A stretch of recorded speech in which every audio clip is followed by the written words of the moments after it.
Hi, and welcome to everyone joining us today. One moment while I get my guests up on the stage. Oh, that shouldn't be too long now. Thanks for everyone to joining us. Feel free to introduce yourself in the chat. It would be nice to know who we're talking to. Awesome. Hi, Sam. How are you? Hi, Stacey. G'day. Hi. Thank you so much for joining us. No, you're welcome. So I'll get right into the introductions. My name's Stacey, if you're new to the Relab webinars, and I'm the Content and Social Media Manager here at Relab. Joining me on today's webinar is Sam Stubbs. Sam is the co-founder and managing director of Simplicity. I'm sure most of the audience are probably aware, but Simplicity is a default KiwiSaver scheme. And what Sam will go into detail about shortly is that they have recently joined forces with NZ Living to create Simplicity Living, so that they could bring a build-to-rent scheme to the New Zealand market. And I am pretty excited for today's chat. Build-to-rent is quite a new concept coming into New Zealand, and I was only aware of it maybe like a year ago, so it's cool to see what's actually happening now in the market, and it's exciting to hear what's to come. So just a few quick webinar admin things as we go along. Feel free to put any questions you've got in the chat, and we'll ask as many as we can at the end of the webinar. And this webinar will be recorded, so if you need to go back and rewatch, it will be emailed to everyone watching, and it will also be up on our YouTube, Facebook, LinkedIn channels later on today. So with all that said, I'll get straight into the chat today. Sam, to start us off, can you take us through the idea behind Simplicity Living and how it all came about? Yeah, sure. So if you think about a KiwiSaver manager, well, if you think about New Zealand, we're all starting to save a lot of money in KiwiSaver, right? We've saved about $80 billion altogether, and that's going to be hundreds of billions of dollars in the future. And as a default manager, we obviously look after billions of dollars of people's, we've got 130,000 members, and many of them are saving every week in KiwiSaver. So you say, what do you do with all this money? Well, you can invest it in the stock market, and you can invest it in government bonds, and there's a whole lot of other things. But one of the things about Simplicity is because we're a non-profit owned by a charity, one of the things we always think about is what can we invest in long term, because we're going to be here for 100 years plus, and then also how can we also make money and do good? How can we make our members money and do good? And one of the ways you do that is you start looking around and you say, well, what's broken? Like, what needs fixing, and what could be fixed with a whole lot of money over a very long period of time with a well-intentioned a group of people doing it. So we started out doing KiwiSaver because we looked at the banking industry, and we thought with KiwiSaver, investment funds and mortgages, basically they're all way too expensive, that the big Aussie banks have been making far too much money. So we set to disrupt that industry by bringing in very low cost KiwiSaver investment funds and mortgages. Now that's worked very well, and so in 6 years we've grown very fast. And so we have these billions of dollars to invest, and we said, well, the other problem is housing. How can we help fix the housing problem in New Zealand? And we have a lot of money to be able to do that. In theory, we could put billions of dollars into helping solve the issue, but how do you solve the issue? Because if you go and spend that money building houses and then selling those houses, for a fair price or at a discount to the current market, that's great for the people who buy the houses, but that's just sort of giving them a windfall, right? So you spend all this money, you've taken all this time, very few people benefit. So we started looking overseas and thinking, well, how could we make the New Zealand housing market look more like other housing markets and benefiting more people? Because the really weird thing about New Zealand is that we have so little long-term rental accommodation, right? So if you're in Germany, about 50% of people in Germany live in long-term rented accommodation.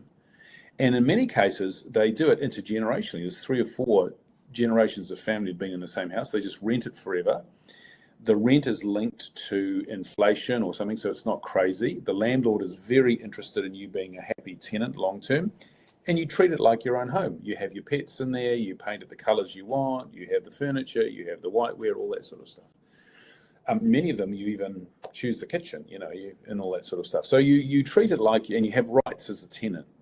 And that provides an option to what we have in New Zealand right now, which is that you either have short-term rental agreements where you can get thrown out every year and landlords trying to make as much money in the shortest period of time, or you have to go and buy your own home, which is too expensive, right, to do that. So is there an option where we could provide really long-term rental accommodation to New Zealanders, and that's young New Zealanders, old New Zealanders, families, anyone who wants to do renting as an option at an affordable price with a quality product for the long term? So that was our challenge. And if it had just been simplicity, we've just got a checkbook, we've got a lot of money, but we don't know how to build houses, right? Don't know how to rent them. So we managed to, one of the nice things about being a charity and a non-profit is we have a lot of volunteers. We have 69 volunteers who work with us. And volunteer number 68 and 69 were Shane and Anna Brealey, who owned NZ Living, a very successful home building company.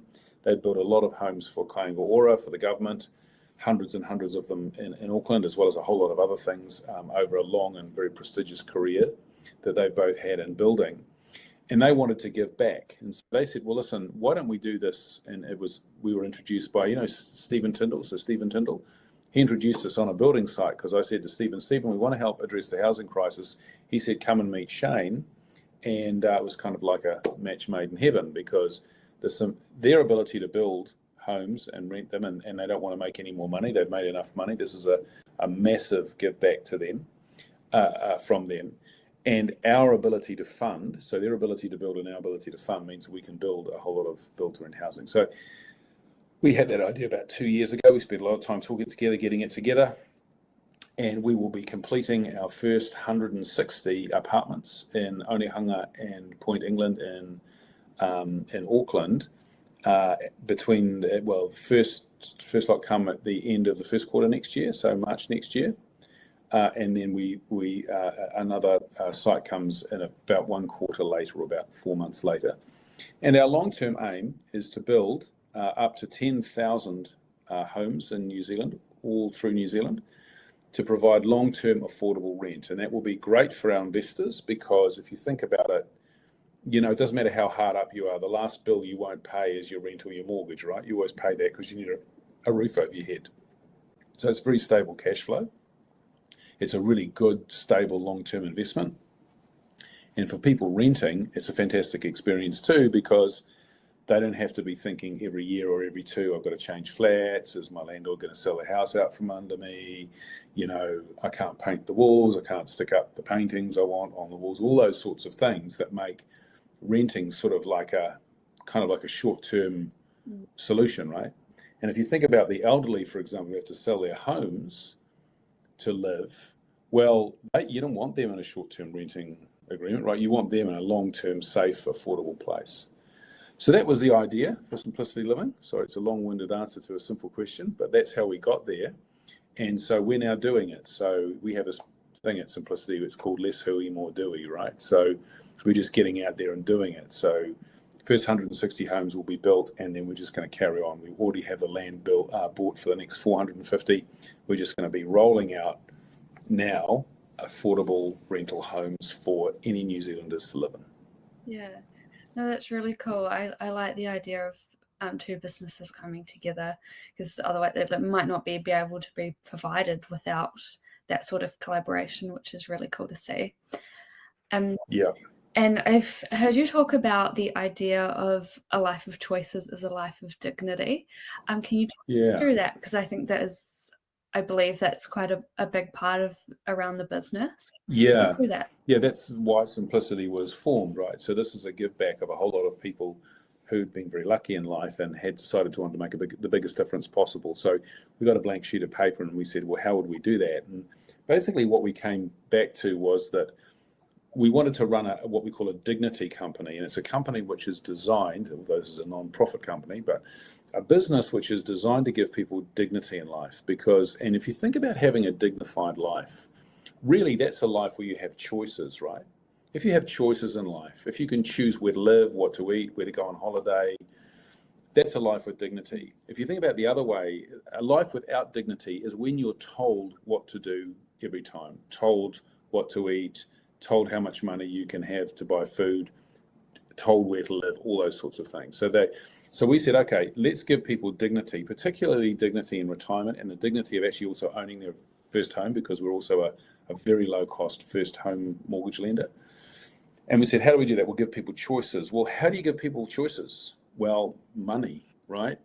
You have more money, you have more choices in life, and if you have more choices in life, you have dignity. So the whole idea was to make New Zealanders wealthier, and at a really large scale. So that's why we moved into KiwiSaver, investment funds, mortgages, affordable homes. These are all very, very big industries where if you're the disruptor, you can make a really big difference. So to give you an example, 6 years later, with the fees that our members are saving on their KiwiSaver investment funds, it adds up to about $39 million a year in fee savings. So that's what we've done after 6 years, and the more we grow, the more we can save. It's about $300 per person.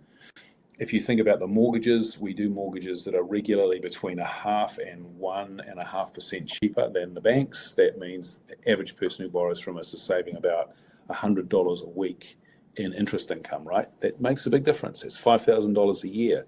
Wealthier. And then we also give 15% of all the fees we charge, even though they're super low fees, that 15% of them go to the charity that owns us.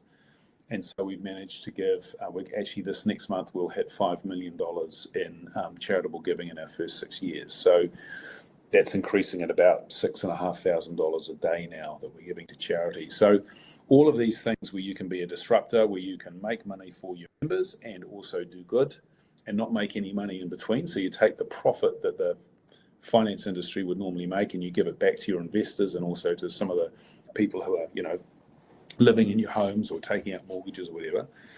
And, you can do that. And I'll give you a really good example. You've heard of Southern Cross, right? Well, that's what Southern Cross do in healthcare, right? They're the biggest private healthcare provider, but they're also a non-for-profit owned by a charity. So you can do this thing in really big scale. So we're sort of the Southern Cross of finance. So that's what dignity means for us, right? A lot more money in Kiwis' hands so that they can make the choices they want to make in life and have a dignified life. Yeah, awesome. Those lower interest rates will be quite enticing, especially this week. Yeah, we have lots of demand for our mortgages. Yeah. So going into Simplicity Living, how does the investment side work? Is it available to Simplicity KiwiSaver users? Can anyone invest in them? Yeah. So if you're in our KiwiSaver funds, and particularly if you're in our growth or balanced KiwiSaver funds and also our investment funds, we take a little bit of that and we put it into Simplicity Living. So we manage about $4.5 billion. So if you think about taking, even 1 or 2% of that, that's still a lot of money. 1% is $45 million. So what we do is, as we grow, we just make those allocations towards that. We like to have very diversified investments. So this is just one thing that those funds invest in. But because of the scale, you can actually build in quite big scale now. So if you're a member of our KiwiSaver growth and balanced funds, or our growth and balanced investment funds, which are just like KiwiSaver funds, same investments, same fees, but you can just take your money out at any time, as opposed to KiwiSaver, it has to stay in there. If you're in those funds, then you're already investing in this. And then because we're developing the properties and building them, there's a little bit more risk than if we were just renting them. So as we get more rental income coming in, then I think we may start bringing in money from our conservative and default fund to do this as well. Oh, cool. And how does the return on investments work? Sure. So if you think about a rental home, it's actually a very stable long-term return on investment. So what we wanted to do was to make our members more money than if it was sitting in the bank. So most people think about property as a very short-term investment. They want to build, they want to get a development margin, they want to sell it as fast as possible and make capital gains.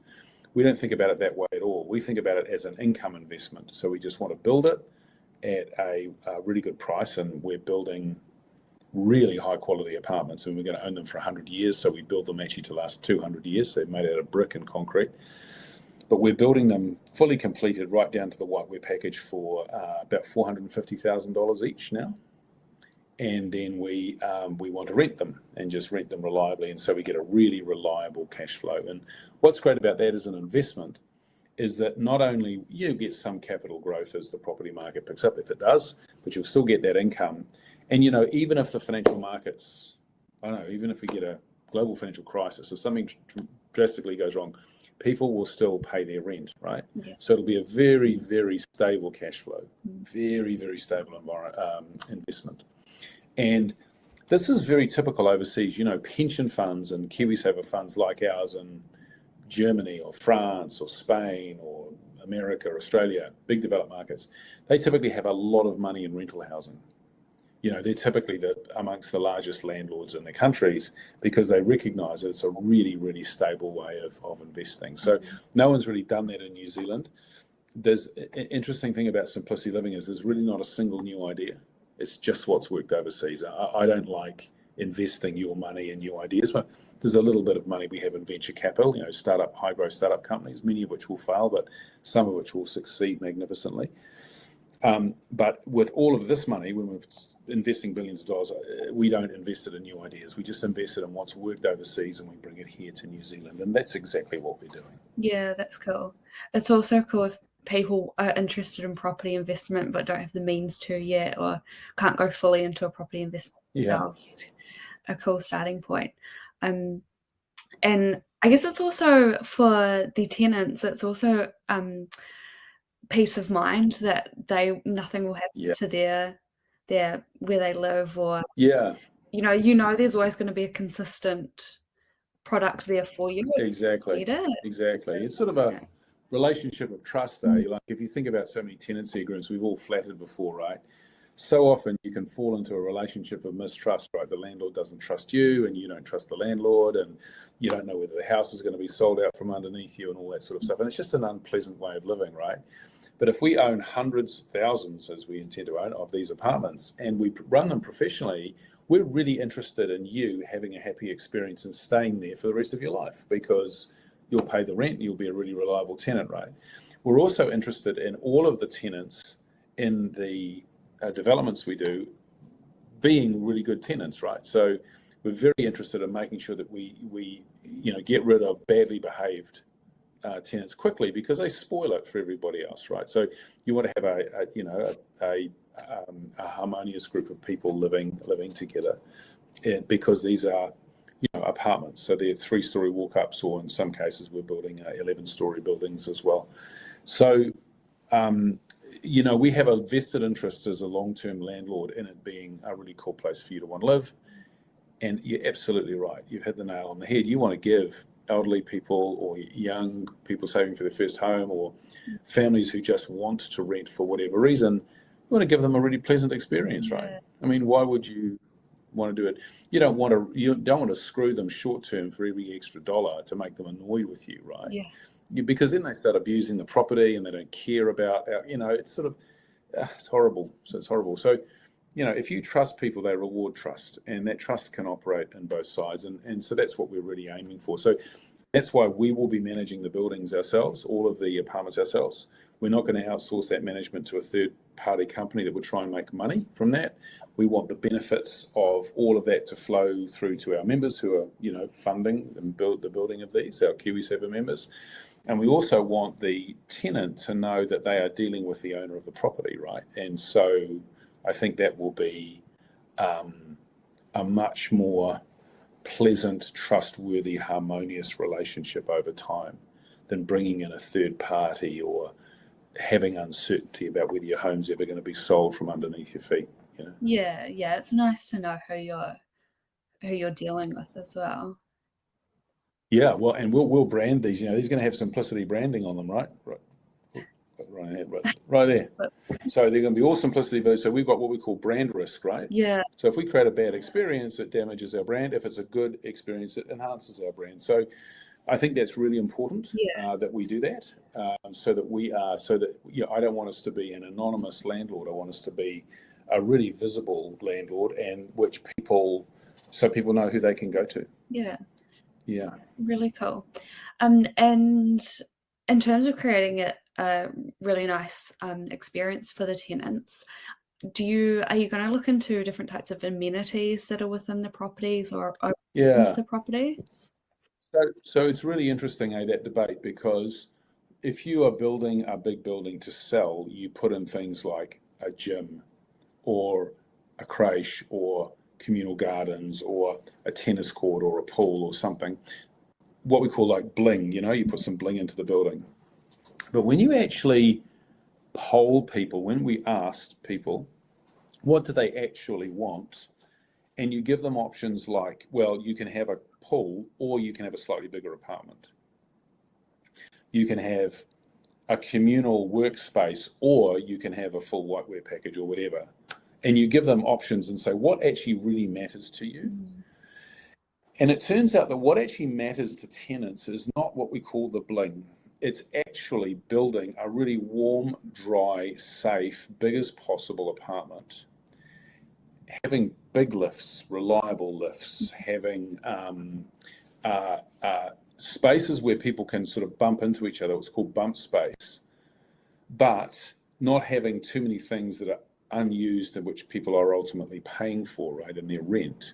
So what we decided, so in some of our smaller developments, what we've focused on is actually a really big green space. So if you look at a typical site where we have a 3-story walk-up apartments, 1/3 of it will be buildings, 1/3 of it will be car parks. People really value car parks. They really, I mean, I know we like to think that we're all going to be cycling around and taking the train, but actually lots of people want a car park. Yeah. And then the other third is green space, common green space. So to give you an example, in a 60-unit development that we're building in Kupanga and in Point England, in Auckland, we're putting 60 apartments, we're putting 4,500 trees. So it's going to be just a green oasis, basically, the way they look at it. Yeah. So that's what people want. They want bigger apartments, warmer, drier, quieter, big green open spaces, car parks. The other stuff is kind of nice to have, like we're going to developing a very large 300-unit development in Mount Wellington, which will have an 11-story building and several tall buildings, but we'll have a common working area above there. Oh, cool. But once again, huge amounts of green space and trees and that, so to make it sort of environmentally comfortable. That also helps offset the carbon emissions, of course, as well, and it's a pleasant place to live. So yeah, that's what, but when you ask them, would you be prepared to pay to have a pool or a tennis court or that? No, they don't want that. Yeah. Yeah. Quality over quantity. Well, yeah, and and the quality in the houses too. So in our apartments, for example, we have solid wooden doors. We have ceilings that are 1 foot higher than, or sorry, 1/3 of a meter. Sorry, I'm showing my age there, talking about feet and inches, but they're about that much taller than they need to be. Oh, yeah. The corridors are wider, the showers are bigger. Everything is just a little bit bigger and more gracious so that you want to live there long term and it's a pleasant experience for you. Yeah. That's really critical. That little bit of difference makes a huge amount in terms of the quality of the life that you have. And like a deck, they all have verandas, and you have a deck that you can sit 4 people around. It's not one of these ones that looks good in the picture, but you can just barely stick a chair on it. Yeah. And it's, around on it. Yeah. And cross ventilation and making them really warm. We have what they call concrete intertenancy walls, which means they're very, very quiet. It's very good for fire ratings, but also most importantly, they're warm. Of the 700 homes that NZ Living have built in Auckland, they estimate that around about 5% of them have ever had their heater turned on. Wow. Because they're just naturally so warm, because they're made of concrete and brick on the outside, and so it's called thermal efficiency in a building. So it's stuff like that. If you're going to own something for 100 years, the pool doesn't matter. Yeah. If you want to keep people happily living for 100 years, you want to give them a big, warm, dry, safe apartment to be in. Awesome. Yeah, getting the basics right is really important. Yeah, I love that. And how do you see the demand currently and moving forward for this type of product in the market? Yeah, it's an interesting one, because it's a little bit of learning for New Zealanders, because they haven't had someone like us saying, hey, listen, you can stay here. So I think that, the initial demand when we put up our website, Simplicity Living, was really good. And that was just to our members. We just said to our existing members, here we are, we've got hundreds of inquiries already.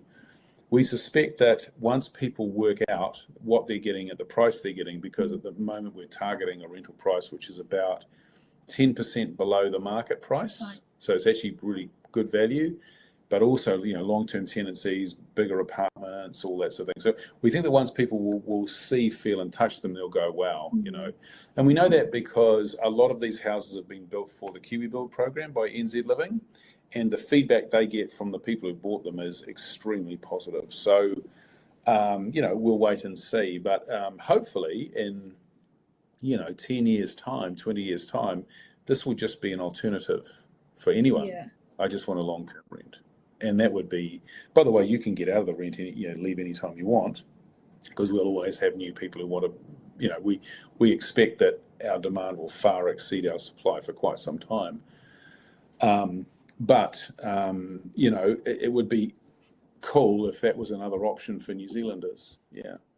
Cool. And I guess that kind of ties into my next question as well. And how much of an impact do you see build to rent housing making in the next 10, 20 years? In the next few years, not much, because we're the only person doing it in scale at the moment. Well, I think Kiwi Income Property are doing it as well at Sylvia Parks. There's 2 companies doing it, but I think in 10 or 20 years it's going to be pretty dramatic. Actually, I think that New Zealand will start catching up with the rest of the world and just having it as another option, Yeah. And having that rent, long-term rent, it takes some pressure off the social housing demand, because some people will be able to afford to, who would otherwise just never be able to afford to buy a place, and would be looking at social housing or short-term renting. I think it will be an alternative to retirement villages, like, elderly, able people who say, I'm going to sell the house, I'm going to rent, and then we'll just basically live that way because we choose to spend our money on other things. And also younger people who want to save for their first home. This is an affordable place to live. They can afford to do it while they can save their deposit to buy. Yeah. So I think a dramatic change in 10 or 20 years, but it's going to take that long. This is a really big beast to change the New Zealand housing market, but we're determined to make our members money and do good by providing this as a genuine alternative for people to live in. They should have this option, I mean, you should just be able to do this if you want to. Yeah, definitely. Awesome. So there is a question here as well. What lease agreement and lease duration for a tenant, and how is the market rent set for the property, and when is that reviewed? Yeah, sure. Yeah. So we're going to start out with pretty standard lease agreements. So I think we'll start off with a 1 year, because here's what we want to do. As a landlord, we want to make sure that you're a really good tenant, right? So I think there's got to be an opening period where we test each other out. You've got to work out whether you want to live there as well. Yeah. So we'll probably sign 1 year leases as per normal with a bond and all that stuff. The pricing, we've already worked out the pricing, and it works out at we think it's about 10% below market. So to give you an example, for a 1-bedroom apartment in Point England or Onehunga, it's about $450 a week. For a 2-bedroom, it's $550 a week. For a 3-bedroom, it's about $675. So around about there. There's a little bit of a range depending on the apartment, but it's in that. Now we think that's about 10% below market. It's certainly, when we tell anyone, they say positive things about that. And then after that year, when we get to that point with release renewals, we may well agree to sign multi-year agreements if you want to. That will allow you, as the tenant, should always be allowed to get out of that. If you move, you get another job, you want to do your OE, whatever you want to do, right? You should always be able to get out of it. But you should also have the comfort and security of saying, if I really want to, I can stay here for years, right? Now, from our point of view, the best tenant is someone who stays there for the rest of their lives, right? So we would want them to stay there, and that to be an option for them to stay there forever, because that means we don't have to go through all of the work involved in finding a new tenant and moving somebody out and all that sort of stuff, right? So the motivations, I think, are really good here. They're really well aligned. And so as long as they provide the tenant the flexibility to get out any time they want to, and the security of knowing that if they're well behaved, right? So behavior is really important, right? Because if you end up being a bad tenant and you're disrupting the community, we will not want you to stay there, right? We will not be renewing the lease even, at that point. But after a while, it becomes pretty obvious whether you are or you aren't. So yeah, I think that's kind of, we'll learn as we go, but Yeah. I think that's where we're starting out. Yeah. Awesome. Yeah. And there's another question here. How do you define affordable rent? Yeah, it's a very good question. We don't know. All we know is that if we can build these homes really well at a really good price, which we can, I don't think there's anyone else in the country building. The average size of our apartments about 2.2 bedrooms because we have a mixture of 1, 2, 3. Don't think there's anyone building an apartment of 2.2 bedrooms for $500,000. In fact, we're building them for about $450,000. Totally complete, right? Just move your furniture, and we even give you a whiteware package with that. If we build them at a price and then we get what is a reasonable return for our members, we're not seeking to gouge tenants. That's bad business, and that will give us a bad reputation. So we get a fair return, and that's what an affordable rent ends up being at, right? What is a build to the lowest cost you can, and but we're going to own them for 100 years plus, so they've got to be really high quality. We actually spend more money than we could build them cheaper, but we spend that little bit extra to make them last longer, and make them more livable, and then you get a fair return. So a very long-winded answer is we don't know what an affordable rent is. We just know when we've hit it, right? We will know when we've got a price which is fair to everybody, and that's really, Kiwis have this great sense of fairness, right? If it's unfair, we work it out, right?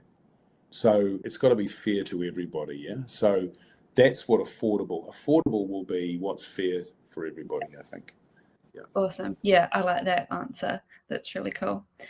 Well, yeah, I think we will wrap it up there, but thank you so much for your time, Sam. I'm you're welcome. excited to see where this goes, and yeah, it's a really cool concept that I'm really more about. Yeah, well, I have, four kids around about your age, and I am absolutely determined that the New Zealand they grow up in will have affordable housing for them, which is not currently the case, right? So we're just going to get out there and listen. The more we grow and the more Simplicity members we have, the more of these homes we can build. So if I could ask a favour of you and your listeners, if you can just do one thing, please talk about us and check us out. And if you like what you see, we'd love to have you as a KiwiSaver member. Awesome. Cool. Great. Cool. Thank you so much. And thank you for everyone for watching today. Thanks a lot. Cool. Thank you. Bye. See you later. Bye.